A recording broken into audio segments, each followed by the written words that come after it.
Hello everybody and welcome back to the FM23 Youth Academy only Guiseley save, and we are off to the start of season 22, I think. And I say the start, it's not the start, we're into the season. So let's dive into it and see what's been happening.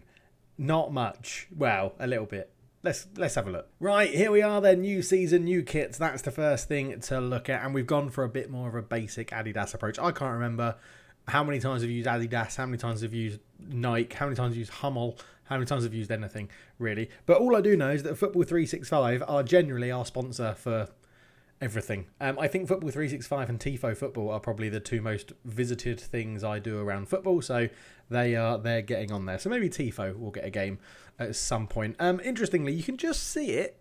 Like on the corner of the arms, there is a CLF little badge. So when I'm sponsoring Guiseley, I was their sleeve sponsor.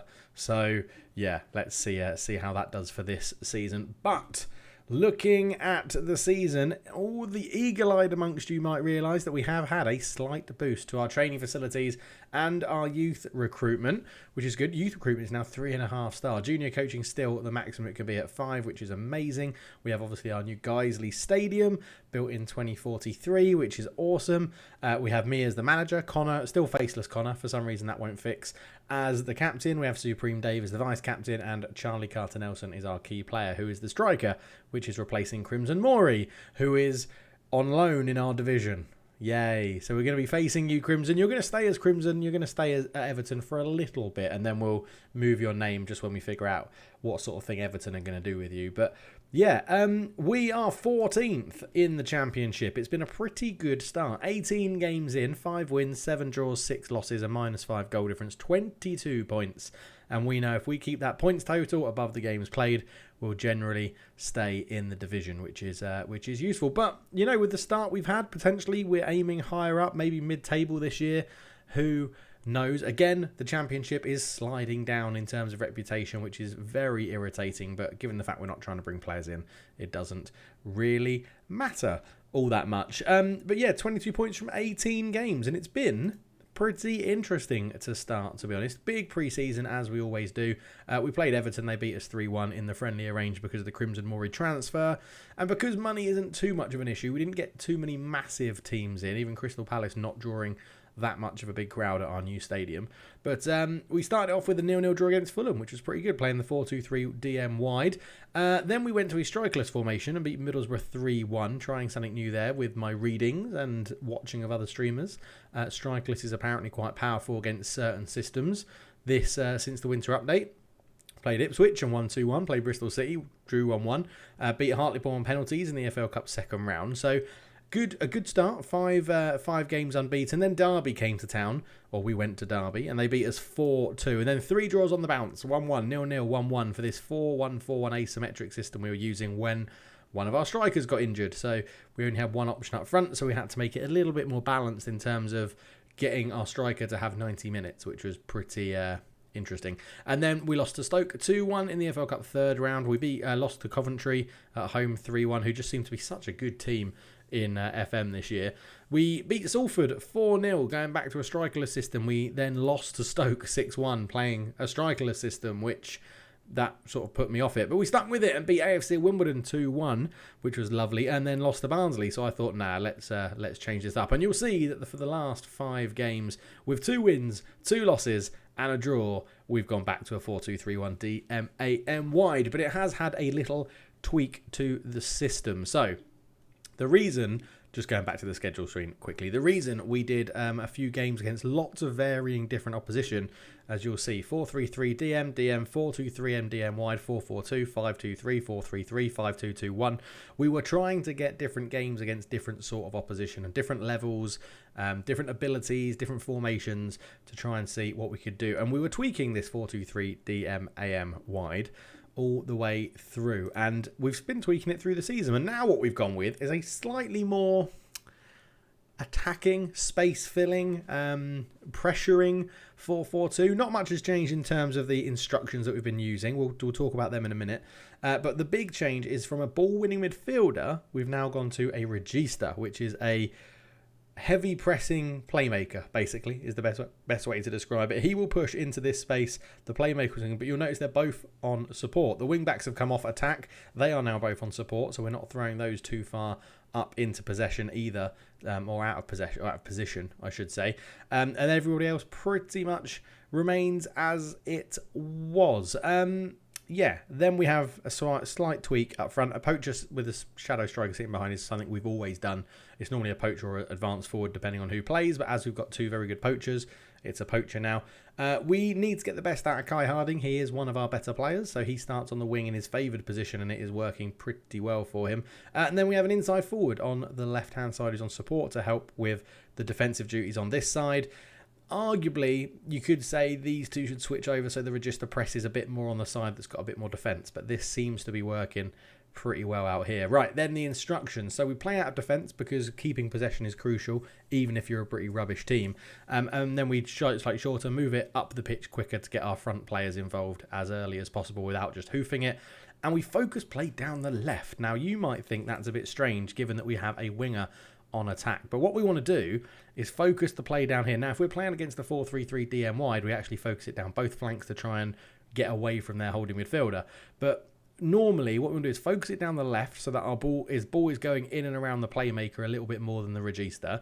And he comes around, and then what happens is Kai Harding stays wide on the right-hand side, hugging the touchline. A big crossfield ball. He then hopefully gets it, puts in an early cross-ish towards Shevchenko Villions and the on-running shadow striker, and Bob's your uncle. We get a goal. That's the tactical plan. It sort of works. If we had really good players, it would work pretty often. And if I could pick and choose traits, I would have this guy switch his ball to other flank often if I could, as with the playmaker and the other inside forward, if I could train that trait and know it would work. But given the abilities of this team, probably not ideal, so we just let them play it as it is.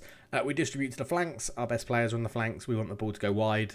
This just makes sense. We don't counter press, it's too tiring. We don't have the fitness for it, but we do counter as soon as we get the ball. We're playing a higher defensive line with a higher press, stop the crosses, prevent short goalkeeper distribution, and press a little bit more. So we're not allowing teams to pass from their back to front. We want them to go a bit longer so that our very tall, with very good jumping reach centre-backs can win the ball. So that's the plan. And that is pretty much how we're playing at the moment. John Leake is slightly injured as well, which is a little bit irritating. Cameron Carter-Nelson has been the main guy, or Charlie Carter-Nelson, I should say, as his proper name, not Cameron.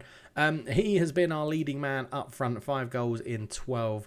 And yeah, we're doing all right. We're not scoring a bucket ton of goals. We're scoring enough. So 5 for him, 5 for Cox, 4 for Smurthwaite, 4 for Connor, 4 for Stitt as well. So you can see the wide men getting involved quite a lot. Assists wise, Graham Cox up there with 7. He is taking the corners, so does get corners and free kicks, so does get a few assists like that. Jay Leach up there with 4 as a fullback, which is really good to see. Smurthwaite with 2, Okonkwo with 2 as well. He's getting some more game time this year. Ryan O'Connor with 2, Harding with 2, Alphakoff with 2. So again, wingers are getting assists, which is now a crucial part of our system, which is very good. Now, I touched on this earlier, but yes, Crimson Mori is back on loan at AFC Wimbledon. That is the team that Everton decided to send into for a bit more game time after buying him off us for 10 and a bit. I mean, they've got loads of loan players, actually. That's got to be cheating and illegal. There you are. You're still progressing, still looking good. You're on £25,500 a week at Wimbledon. I think you're on Wimbledon and pay wages for duration of loan. No, you're paying. Yeah, okay. So they're paying all of your wages. Excellent. We can't afford that. We can't afford anywhere near paying someone £25,500 a week, but they can. So they've got you. And at the moment, you have 4 goals, 1 assist in 11 starts and 2 substitute appearances. So not performing amazingly well for them in a 4-4-2. I think they're playing you. So, I mean, if you're next to a big tall guy, that would work out quite well. 5'9", 32. Now you're doing all of his running and all of his work. So, that's not how I would use you. Not how I would use you at all. But yeah, it's been a good start to the season. We're in a good position. Don't worry, we are going to go and look at the Premier League and stuff to see how that's been going when we get there. That is when we look. Or if we get sacked and the save ends, then we'll go and look at what's happened around the world and in this universe of Football Manager. We'll see what happens. But generally, it's been pretty good. There's not too much more to discuss. We've got another feeder team in Sutton United.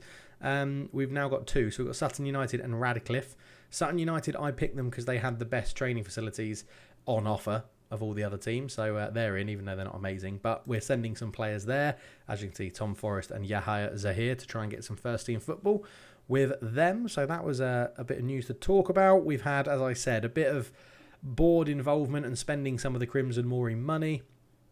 Vision is actually the one I wanted, because you can go here, you can look at your board, and you can see they are improving our training facilities and they've improved our youth recruitment, which is very handy. Completed in 5 months' time is what we're going to have here. But they do still keep rejecting everything else I asked for, which is very, very irritating. They gave us like £2 million to spend as well. So we just chucked all that in the wage budget to allow us to negotiate new contracts and everything. But yeah, it's going reasonably well. So, of course, now I've said that, we're going to go and play Charlton at home and probably lose because they're below us in the league. So I'll go and pick this team. Right, here we go. The best formation that I've found at the moment to play against the 4-4-2 is a strikerless formation. So you'll be seeing the strikerless once it's set up. Right then, this is how we're lining up. Lloyd in goal, Kai Harding on the right, Doncourt, Johnson and Leach at the back, Supreme Davies in the anchor role in the middle. Then we have O'Connor on the right, Cox, Stitt, Magnuson and Alphakoff as the two shadow strikers starting there. This is the system. It's attacking, counter-pressing, countering, a strikerless system. Basically, you get 5 people going forwards very, very quickly as soon as you win the ball. It's quite interesting to watch. Let's hope it plays well against Charlton. A very attacking bench as well. Carter Nelson, Jevgen Villion's on there. Smurthwaite as a midfielder. Andrew Neeson as the right wing. Jeff Hogg on the left. Joe P can cover the centre-backs. And Okonkwo is another striker, attacking player / winger. So plenty of options. The youngsters that everyone keeps banging on about that are amazing haven't been called up yet, but they will get game time at some point. They're developing lovely in the under-18s, winning lots of games for them and the under-21s this year. So it is all going pretty well at the moment. So let's see how our new kits and a strikerless system gets on against Charlton. Now, every time we've played against a 4-4-2 previously, this strikerless system has performed very, very well. Yes, it's our chance to exact revenge. That is what we need against Charlton. So there we are in the strikerless 4. It's basically a 4-4-2 or a 4-1-3-2, but just lining up a different. There's their 4-4-2. Scouts were right. We know how they're going to play. It's all just about having the ability now. Right, we need to slow this down. I'm playing in 2D, people. You'll be happy to know we are playing in 2D. And let's get our opposition instructions on as well. They've got Andy Murray up front, so watch out for that forehand. It's going to be pretty good. Why have I just done that? That's no. That's what. No, everyone. There we go. Right, let's get into the game then. Expecting big things. Leach with a throw-in into O'Connor. Turns well. What can he do here? Is he going to put a cross? Is he going to shoot? He does shoot. Oh, hits the top of the netting. Ryan O'Connor's looking very, very handy on this right-hand side. It's another one who's pressuring Andrew Neeson for that position on the right-hand wing with Kai Harding. Kai Harding's had to drop back. John Leake's injured. He's our starting right back, but Kai Harding just goes in there and covers when John Leake's injured or tired or not playing very well. So Kai Harding, the man of all versatilities. At the right-hand side, that probably should have been a goal. Magnuson showing good composure to take his time and clear it. Honestly, Football Manager, get rid of goal line technology. It's absolutely awful. It is shocking. Shockingly input into this game. Right, Charlton Athletic are all over us at the moment. Moser with a free kick. It's a long way out, and Lloyd touches it around the post. Lloyd looking a bit dodgy in goal at times recently. He needs to up his game a little bit more. He's not been very good. Cromack, our young goalkeeper, has had a couple of appearances in the league to try and stake a place, because Lloyd, I mean, we lost to Brighton like 6-3 or something, and I'd say 3 or 4 of the goals were Lloyd's fault in goal, like literally shot straight at him or misjudged a cross, dropped a cross, all that sort of thing. As Doncourt plays it short to Harding, and it goes towards Magnuson, but headed away. Moser goes back to Kerrigan, into Williams, a long ball to literally nobody. Leach is there. He's sort of replaced Jeff Hogg as our starting left back as well. So Leach into Cox, into Magnuson. Magnuson has got runners, and he finds Stitt, the ever-present Stitt, in towards Alphakoff. Come on, there's the goal. His 3rd goal of the season, and Guiseley go 1-0 up. And that was a very good move, wasn't it? They booted the ball long to absolutely nobody, Charlton, and then Leach and Johnson hooked up. Cox into Magnussen. Stitt had the run sort of inside of his man, which is a bit strange for a wide midfielder, but a great ball in. The defender missed it, and Alphakoff on his left foot swings it home for the lead. 1-0 up, Guiseley. And yeah, we've been sort of on top. That was easily our best XG chance. It does generally create pretty good chances, this. Not a lot, but it generates pretty high XG chances, which is what you want when you don't have amazing players as well. So that was a pretty good first half.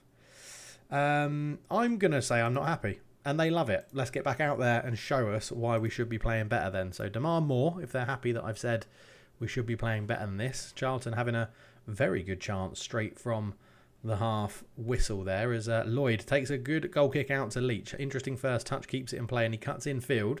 Goes back to Supreme Dave into Alphakoff. There's the run from O'Connor, and he's very, very quick, O'Connor. He gets into a good position to the byline, dinks it back towards Alphakoff. Is the cross going to go in? It does. Cox is a great save from Wadham, but Cox was offside. So 54 minutes gone, coming up to the hour mark, which means we'll get our substitutes on. 6.5 Graham Cox not playing brilliantly, but the man we need to change is Supreme Dave. So Smurthwaite will come on in that anchor midfield role at the back. Yeah, Graham Cox not... Now this is an interesting one. With Graham Cox not playing brilliant. I think what we're going to do is we're going to bring Joe on. Joe P is going to sit in that holding role. It's annoying because Lewis Salt is he's been just coming back from a big injury, Lewis Salt. But he would be superb in the anchor role, but yeah, not fit enough for the bench. Anyone else really tired? Dominic Johnson, tired but having a good game. So we'll leave him on at the back at the moment. And yeah, so Joe P getting a run out in a slightly unfamiliar position. So let's give him some praise. We're 1-0 up. We're playing well, creating some good chances here, it looks like. As Lloyd into Joe, who picks it up, who's not the most technically gifted. So as an anchor man, he should just get the ball and pass it on. Alphakoff, that's a great ball into Magnussen, though. Magnussen running through, does get a shot off. I think it was deflected, and Wadham with an easy save. He's not going to have to make many highlights of that one. It's not going to reach many highlight reels, is it? But we've got a few little people getting tired now, which we really do need to keep an eye on. I'd like to keep the centre-backs the same. We'll do Jay Leach for Jeff. You can come on fresh legs on the left. In fact, it looks like we're going to have to change both players on the left. So we'll do Shane Stitt for Neeson, and then O'Connor can come over to the left-hand side. He's still doing all right. And I think we'll get fresh legs on running through the middle, and we're going to go with Jev Villions, hoping... Let's see if his pace and his finishing can get him into a good position from the shadow striker role. But fresh legs for the last sort of 5-10 minutes. It looks like it's going to wind down the clock for us. Lloyd out to Jeff Hogg. Looks long. Yeah, Jeff, you're not doing yourself any favours, mate. You really... Oh, no. What a lucky ball. And Moses put it past the post. I think he was offside anyway. No, it's just a goal kick. But Lloyd into Johnson. He goes long because he was under pressure. Jev Villions can't win it. Taylor... goes long. He looked offside again there, Moser. That looked offside. It is offside. We'll give the defenders the credit of saying they played that pretty well. I'm now thinking, let's just skip that. We are paused. We're just going to drop, because this is technically more of an attacking shape. So we're just going to drop into our normal system, which will be Smurthwaite, Joe, Neeson, O'Connor, Alphakoff, Jev Villions, Kai Harding, Jeff. Yeah, I think that makes a little bit more sense to go and just drop into this system for the last bit of injury time, because that was a huge chance they had there, and we do hold on for the win. 12 shots, 2 on target, but an XG of 1.71 was very good. You can see here we took lots of very good chances, just didn't put them away, and we did have the momentum. So I think 4-4-2, that strikerless system is the way to go, which is very good. And there we go, very happy despite not being at our best. Delighted with that. It is a win, and that is all that matters. We're not scoring a lot this season, but we are doing well. 12th, mid-table. Lovely stuff. QPR with 2 games in hand on us. They must be doing well in the Cups this season. But yeah, 25 points from 19 games. I am not too pissed off with that. That is lovely stuff. Right, we will leave it there. Before we go, one thing that I forgot to show you in the main bulk of the episode is the transfers that have happened. So if we look at the transfer history, no one really out. Mark Morinson, who was a young centre-back, joined Carlisle for £30,000. So he's gone there. And in the... No, that's not what I wanted to do. I wanted to go like that and show you last season. At the back end of last season, Patrick Kaminsky joined Nottingham Forest for £110,000. Not sure if you knew about that one. But yeah, he's dropped down into League One to go and play for Nottingham Forest.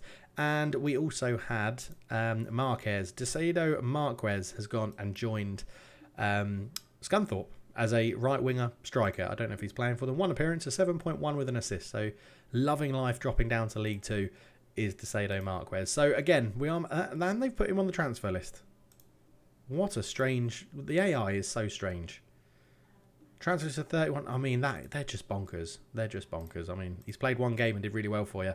Unbelievable. Anyway, right. Thank you so much for watching. We will leave it there. We'll be back for the March youth intake. We're not going to come back in December because we're already going into December now. We'll be back for the March intake around here sometime. So hopefully we'll see how we're getting on this season and see you then. Look out on the second channel for EA PGA Tour Golf is coming because that's out tonight. It's my birthday tomorrow, by the way, so I'll be getting that on my day of my birthday and playing it quite a lot, I imagine. And F1 will be going out back. I've started season 3 and there's no point in doing an episode like every race as an episode because it's just pointless because we're doing really well. But anyway, I'll catch you in the next one. Go and check out the second channel. Drop a like, drop a follow, drop a comment, drop a subscription, drop a membership if you want to. And I'll catch you in the next one. Cheers.